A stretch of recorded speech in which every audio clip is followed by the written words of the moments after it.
did not go to college because we was too busy trying to figure out how to pay for lunch because our daddies was in prison because y'all kept putting shit in the street to make sure they went to prison so that we could not afford lunch, so that we therefore could not afford college. Bro, my mom was a crackhead that abandoned me at 1 year old. My father pretended to give a fuck. The reason why black men do not care about going to college is because black women will still accept us even when we don't. Black women need to understand the power that they have. Moved me away from all my family to the suburbs and then pretty much abandoned me. I was bouncing from place to place for most of my childhood. I used to get out of elementary school and middle school and go to the public library and sit all night, all day, until about 9 o'clock at night because I wasn't welcome in the home that I lived in. Then I moved out of my house at 13 years old, where I lived with my dad and his wife who didn't want me in their house. I moved into my best friend's house when I was 13. At 15, I moved to Florida, with my grandmother, who then got arrested for physically abusing me. Like, she was hitting me in the face with an extension cord, and police were called, and she got arrested because my whole face was swollen.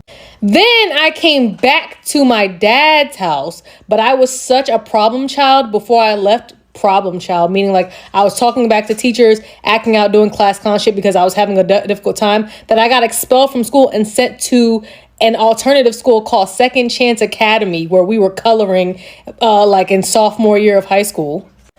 I left there, found my mom who was living with some man, and I chose or asked her if I could stay with her, and she said yeah, but then tried to get me to sleep with some drug dealer for money. So I left there, begged my sister's father, who I was not, and at 16 years old started stripping with a fake ID to make it through high school. I joined the Navy at 16 in the delayed entry program, but because I was still technically a child, I had to find both my parents to sign. And at that time, my mother was back on the streets doing hardcore crack. So I had to walk the streets just to find her to sign the document to send me to the Navy, because both my parents had to sign. My dad was a little easier to get in contact with for him to sign, but my mama had to walk the streets of Newark, New Jersey to find her where she was doing drugs at and get her to come sign.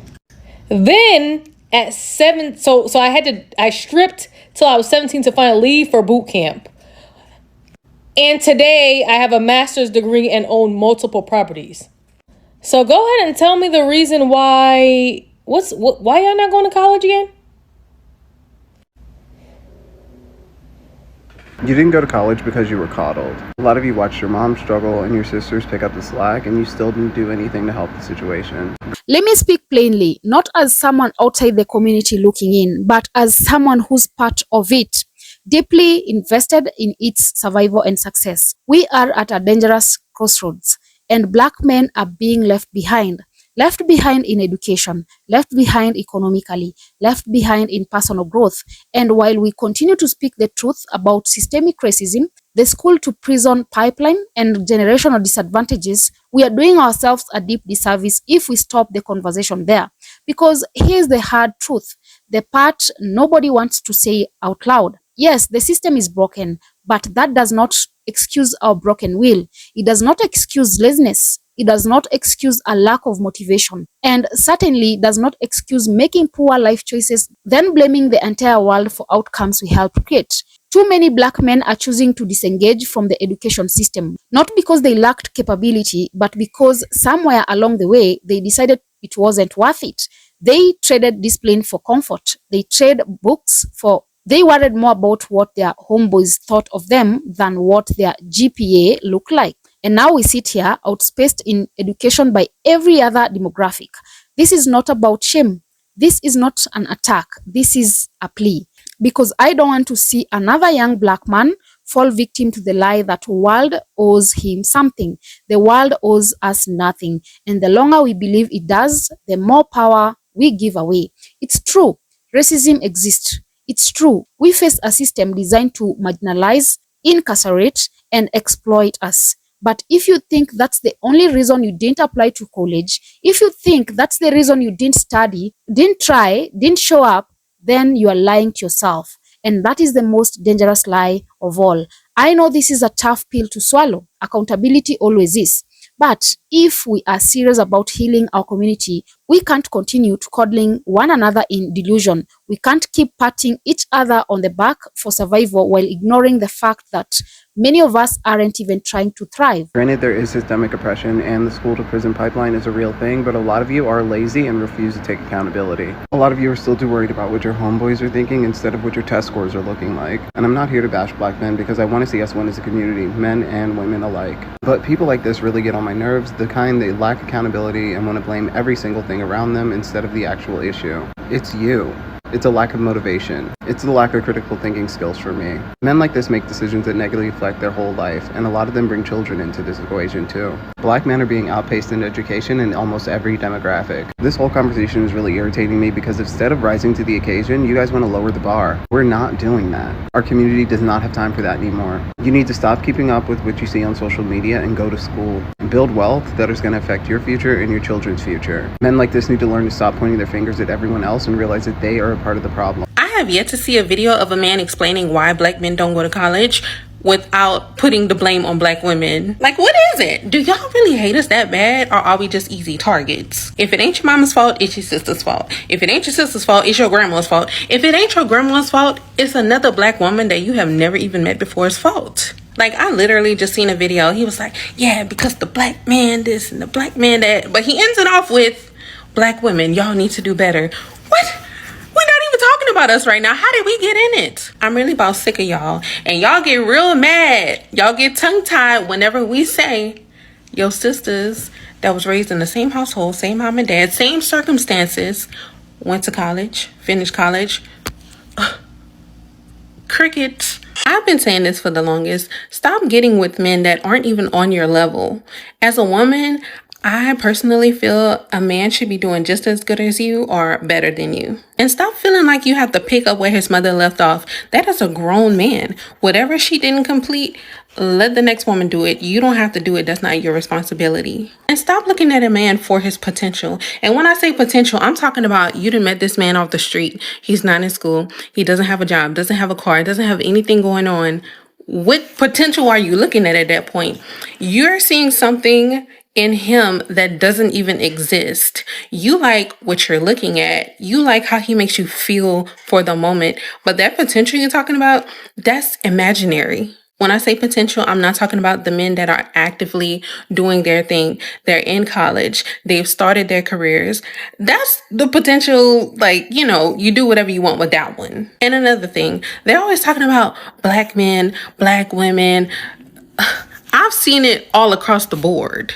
Like that lady, I think her name is Sarah Kim, and her husband Andrew. She met this man. He didn't have no job, in between jobs, haven't had a job for years. They got married, had kids and stuff. She does everything around the house, takes care of all the finances. And what does he do? Play on his game. So not just black women, women all across the board. Stop accepting men that have nothing, not college educated, not career oriented, doesn't have anything that he's bringing to the table. And I promise you, they will start putting in that work so they can have something of substance to bring to your table. I've watched too many of our brothers sit on the sidelines, armed crossed, full of excuses. They say school isn't for them, yet have no skills. They say the system is against them, but make no effort to outsmart it. They say they are just keeping it real, but all they are keeping is the cycle of generational poverty and ignorance. Real talk. If you're more concerned with what's trading on social media than your next certification, if you've memorized lyrics but not a single financial literacy term, if you will wait outside a sneaker store at 5 a.m. but won't sit in a classroom at 9 a.m., then you're part of the problem. This isn't about comparison. This isn't about being a perfect. It's about growth. It's about discipline. It's about understanding that while we cannot control the system, we can control how we show up in it. And right now, too many of us aren't showing up at all. We've normalized failure. We've made it cool to drop out, to be uncomfortable. And when someone dares to expect better, dares to speak up, dares to hold a mirror to the community, they're labeled a sellout. How backward is that? We are the only group that seems to shame success. We clown the brother who speaks proper English. We ridicule the guy who wants to study engineering. We question the motives of anyone who dares to think critically, plan strategically, and aim higher than survival. Meanwhile, other communities are teaching their children the value of compound interest, coding, international trade, and generational wealth. And what are we doing? Waiting on a stimulus check, blaming every teacher, every coach, every employer for what we refuse to do ourselves, still screaming the system while never learning how the system works. That's not a revolution. That's not empowerment. That's self-sabotage. We've mistaken victimhood for identity. We've made suffering sacred, but survival alone is not enough anymore. And when I tell you, I just can't, it's like the amount of videos I see of full grown men blaming every single person around them. At no point is there any self-reflection. And everyone's like, oh, by saying to take accountability, we're ignoring the fact that the system and blah. So how the fuck did everybody else that came up in the same system, because we're saying that black women are beating the odds, bleeding the odds, and doing everything, and black men are like, well, in our homes we had to figure out how to eat. So did the black women that grew up in that same house didn't have to figure out how to eat? And this dude is like, oh, my mama cursing me out in the morning. So if that same mom that cursed her son out, you don't think she was cursing her daughter out? And then he was like, I mean, I understand that, you know, there are some black moms that treat their daughter like shit and that's jealous of their daughters and blah, blah.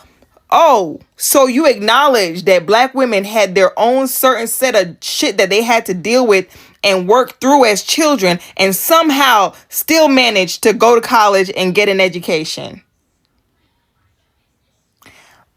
We can recognize that there has been things in all of our past, in all of our lives, or historically, that has prevented us or hindered us or slowed us down, right? But for you to be 40 and saying you didn't or you couldn't because your mama cursed you out when you was 5 years old and da da da da. So why couldn't you start at some point? You're 40. And it's still everybody's fault but yours. We have to ask ourselves, what kind of men are we raising? What kind of futures are we building? And what kind of examples are we setting? I'm not here to play nice. I'm here because I care. I'm here because I believe we are capable of more. But it starts with a mindset shift, a radical reimaging of what strength looks like. Strength is not stubbornness. Strength is not violence. Strength is not who has the flashiest car or the most flowers. Strength is accountability.